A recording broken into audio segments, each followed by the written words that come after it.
पिछली वीडियो में आपने देखा कि किस तरह मुझसे मेरी तवक्को के बरखिलाफ सवाल किया गया। मैंने अर्ज़ किया था कि सबसे पहली बात ये पूछी जाती है कि आप कौन हैं, यानी अपना तारुफ़ करवाइए। लेकिन मैं इस सवाल से बराह रास्त इस सवाल से महरूम रहा। पिछला सवाल क्या था, उसका जवाब मैंने क्या दिया, आप लोगों को मालूम हो ही गया। इसके बाद मुझसे पूछा गया, आजकल आप क्या कर रहे हैं? अब मुझे मौका मिला कुछ अपने बारे में बताने का, सो मैंने कहा कि मैं पंजाब कॉलेज मुल्तान में उर्दू का एक उस्ताद हूँ और इसके अलावा मुल्तान ही की एक अदबी तंजीम है उर्दू अकादमी। वहाँ हफ्तावार तनकीदी इजलास होता है और उसी तनकीदी महफ़िल का, उसी अदबी महफ़िल का मैं जनरल सेक्रेटरी हूँ। मेरी इस बात को सुनने के बाद दूसरा सवाल ये किया गया कि ये अदबी इजलास या इस किस्म का जो भी इकट्ठ होता है, ये तो वक्त का ज़िया है। दुनिया बहुत आगे जा चुकी है और आप कहाँ इन नशिस्तों में अपना वक्त ज़ाया कर रहे हैं। अब ये एक ट्रिकी सवाल था, यानी इसका मतलब हरगिज़ ये नहीं था कि मैं कहने लग जाऊं कि आप बिल्कुल दुरुस्त फरमा रहे हैं और सर देखिए मैं भी समझता हूं कि मेरा भी वक्त ज़ाया होता है। बल्कि पूछने वाले ने ये बात इसलिए की है ताकि वो मेरा रद्द अमल जान सके। सो मैंने उनसे अर्ज़ किया, सर आप अमूमी तसव्वुर के लिहाज से बिल्कुल दुरुस्त फरमा रहे हैं। आजकल जो सोचें राइज हैं उनके मुताबिक आप बिल्कुल सही कह रहे हैं, लेकिन मैं ये समझता हूँ कि इन इजलासों में बहुत कुछ सीखने को मिलता है। सबसे बड़ी बात यह है कि हमें अपनी राय का इजहार करने का सही सलीका मालूम होता है, यानी बात कैसे करनी है। वहाँ नस्र पढ़ी जाती है, वहाँ शायरी पढ़ी जाती है और उसके बाद जो शुरका हैं महफ़िल के, वो साहिब सद्र की इजाज़त से अपनी राय का इजहार करते हैं। तो दूसरे की राय को बर्दाश्त कैसे करना है, अगर कहीं इख्तलाफ सामने आ गया है तो उसके लिए तहम्मुल कैसे पैदा करना है, बर्दाश्त कैसे करना है उस इख्तलाफ को। तो ये वो सारी चीज़ें हैं कि जो इन इजलासों से हमें सीखने को मिलती हैं। मुझ ऐसे नौ आमोज़ के लिए ये इजलास गनीमत हैं और मुकालमा करने के लिए एक बेहतरीन प्लेटफॉर्म है, जहाँ न सिर्फ गुफ्तगू होती है बल्कि मुकालमे का सलीका भी सिखाया जाता है। मेरी इस राय के बाद उन्होंने अगला सवाल किया, कल क्लास में आपने क्या पढ़ाया था? मैंने अर्ज़ किया कि गालिब की गज़ल शुरू की थी। उन्होंने मुझसे कोई शेर पढ़ने को कहा। अब देखिए, जब उन्होंने मुझसे कोई सा शेर पढ़ने के लिए कहा है तो मुझे चाहिए कि मैं शेर सुना दूं, ना कि मैं ये पूछने लगूं कि सर गज़ल वाला या गज़ल से अलावा, यानी जो निसाब में गज़ल शामिल है उसका, या यानी कहने का मतलब ये है कि आप सवाल करके मज़ीद स्पेसिफाई ना कीजिए। जब आपसे इंटरव्यू में कुछ पूछा जाए, जनरल सवाल जितना अमूमी सवाल होगा आपके लिए उतना ही ज़्यादा इम्कान है बात का, गुफ्तगू का। तो इस इम्कान से फ़ायदा उठाइए। तो मुझसे जब कहा गया कि आप शेर सुनाएं तो मैंने गालिब का शेर सुनाया, बूए गुल नालाए दिल दूधे चरागे महफिल, जो तेरी बज़्म से निकला सो परेशान निकला। अब आप यकीन जानिए कि मैंने ये शेर इसलिए सुनाया था कि सवाल करने वाले साहिब मुझसे पूछेंगे कि ये पहला मिसरा किसका है, या इस शेर के पीछे पस मंज़र क्या है।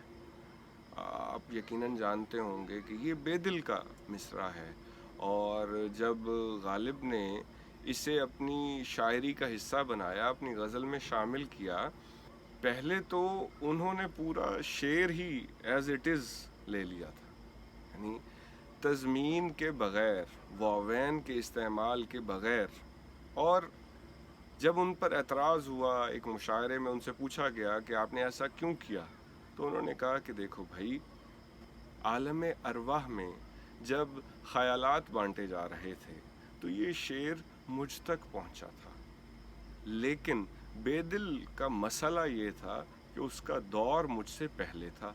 इस वजह से ये शेर बेदिल पहले कह गए, हालांकि शेर मेरा था। तो अब गालिब को अगर हाली ने हैवान ज़रीफ़ कहा है तो ज़ाहिर है इन्हीं बातों की वजह से कहा है। तो मैं ये तवक्को कर रहा था कि आगे मुझसे ये कुछ पूछा जाएगा, लेकिन उन्होंने ऐसा कुछ नहीं पूछा। पूछने वाले ने मुझसे सवाल किया कि तरकीब क्या होती है। मैंने अर्ज़ किया, जब दो या दो से ज़ायद अल्फाज को ज़ेर लगाकर, पेश लगाकर, का के की लगाकर, या हर्फ अत्फ वाओ या और लगाकर, या कुछ भी ना लगाकर मिला दिया जाए तो ये तरकीब होती है। तो उन्होंने मुझे टोकते हुए सवाल किया, ये कुछ भी ना लगाकर कैसे तरकीब बनती है? तो मैंने मीर का शेर पढ़ा, इलाही कैसे होते हैं जिन्हें है बंदगी ख्वाहिश, हमें तो शर्म दामनगीर होती है खुदा होते। तो अब बंदगी ख्वाहिश, तो ये मैंने अर्ज़ किया कि ये तरकीब है। हालांकि मेरा जवाब गलत था। यहाँ मैं मिसाल तरकीब के बजाय मुरक्कब की दे रहा था, लेकिन पूछने वाले ने मुझसे ये नहीं कहा कि ये मुरक्कब है, ये तरकीब है। यानी इस बात से या मेरी इस गलती से ये सीखा जा सकता है कि पूछने वालों को मालूम होता है कि गलती कहाँ हुई, लेकिन वो एतमाद देख रहे होते हैं, वो ये देख रहे होते हैं कि बोलने वाला किस सलीके से बात कर रहा है। मैंने मुरक्कब और तरकीब की एक आमेज़िश तैयार की कि दोनों ही की तारीफ़ों के ज़रिए से एक नई तारीफ़ वज़े हो गई। तो लेकिन खैर, उनको इस पर कोई एतराज़ नहीं था। तो ये बात यहाँ करने का मकसद ये है कि आपने लाज़मी नहीं है कि सभी जवाब सही देने हों, गलत जवाब भी आप दे सकते हैं, और इसमें कोई मुज़ायका भी नहीं है। वहाँ जो लोग इंटरव्यू लेने वाले हैं वो जानते हैं कि ये सामने बैठा शख्स या जो खातून है या लड़की है, ये अभी इस मैदान में नई है, तो गलती का इम्कान होता है। बहरहाल मुझसे उसके बाद अगली बात ये पूछी गई कि तरकीब कितनी तवील होती है। मैंने अर्ज़ किया कि सर, इस बात का इन्हसार शायर के तख्लीकी वफूर पर है, यानी ये शायर पर मुनहसर है कि वो तरकीब को कितना तवील कर देता है। मिसाल के तौर पर फैज़ अहमद फैज़ का शेर है, हुस्न मरहूने जोशे बादाए नाज, इश्क मिन्नत कशे फसूने नियाज। तो मैंने अर्ज़ किया कि सर, ये दोनों मिसरे ही दरअसल पहले दो अल्फाज को छोड़कर दो तरकीब ही हैं। तो इस पर उन्होंने मुझसे अगला सवाल किया कि फैज़ एक मुज़ाहमती शायर है, मुज़ाहमती शायरी का ताल्लुक़ कभी भी मयारी शायरी से नहीं जोड़ा जा सकता, तो आपकी इस बारे में क्या राय है?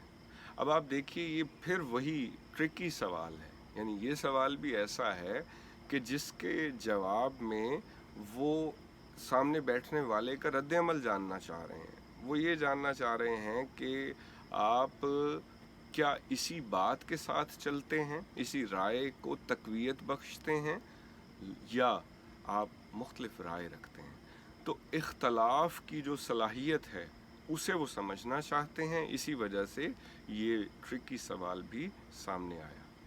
तो इस बारे में मैंने अर्ज़ किया कि सर, बेशक फैज़ की शायरी में मुज़ाहमत है, लेकिन उसकी शायरी को मुज़ाहमती शायरी नहीं कहा जा सकता। تو انہوں نے پھر مجھ سے پوچھا کہ یہ آپ کیسے ڈفرینشیٹ کر سکتے ہیں، یہ فرق کیسے قائم کیا جا سکتا ہے؟ تو میں نے عرض کیا سر مزاحمتی شاعری میں ہمیں 20 روپیہ من آٹا اس پر بھی ہے سناٹا جیسے مصرے نظر آتے ہیں، یعنی جہاں روایتی یا کلاسیکی اردو غزل کی کونوٹیشنز کا، اردو غزل کی رسمیات کا کوئی لحاظ نہیں ہے، کوئی پاس نہیں ہے۔ اسی طرح جالب کے بہت سے غزل کے اشعار میں ہم دیکھتے ہیں کہ وہ کونوٹیشنز ہمیں نظر نہیں آتی کہ جو کلاسیکی اردو غزل سے متعلق ہیں، جبکہ فیض نے مصحفی اور سودا جیسے شاعروں کا، اور سب سے بڑا جو استفادہ کیا انہوں نے وہ تو غالب سے کیا، تو ان شاعروں کی رسمیات کو انہوں نے نئے مفہوم سے آشکار کیا، نئے مفہوم سے ملا دیا۔ مثلاً گلوں میں رنگ بھرے باد نو بہار چلے، چلے بھی آؤ کہ گلشن کا کاروبار چلے۔ اب اس میں کسی انقلابی، کسی مجاہد، کسی نظریاتی کارکن کا انتظار ہو رہا ہے، کسی رہنما کا انتظار ہو رہا ہے، یا محبوب کی بات کی جا رہی ہے، یہ قاری پر منحصر ہے۔ تو جو نظریہ مارکسزم کا تھا، اس نظریے کو فیض احمد فیض نے اشتراکیت کے نظام کو اپنی شاعری میں یوں سمو دیا کہ وہ اوپرا پن بھی ختم ہو گیا جو ترقی پسند کچھ شاعروں میں نظر آتا ہے۔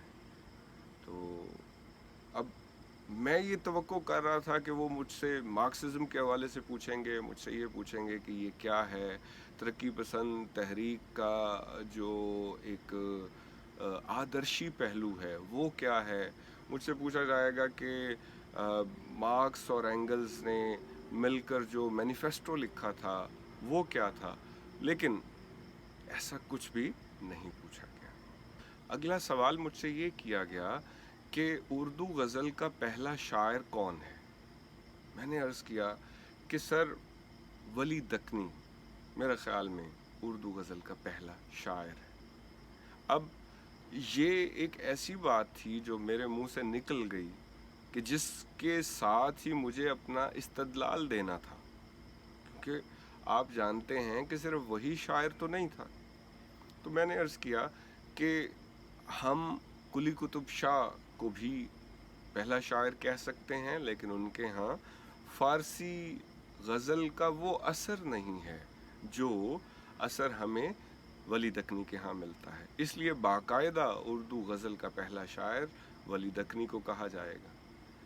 اس کے علاوہ اگر زیادہ پیچھے جائیں تو امیر خسرو کے ایک خاص انداز کو، ایک خاص طرز اظہار کو بھی اردو شاعری میں شامل سمجھا جاتا ہے، مگر ذیحال مسکن مکن تغافل ورائے نینا بنائے بتیاں، یہ غزل بھی تحقیق کے میدان میں ثابت ہو چکا کہ امیر خسرو کی نہیں ہے۔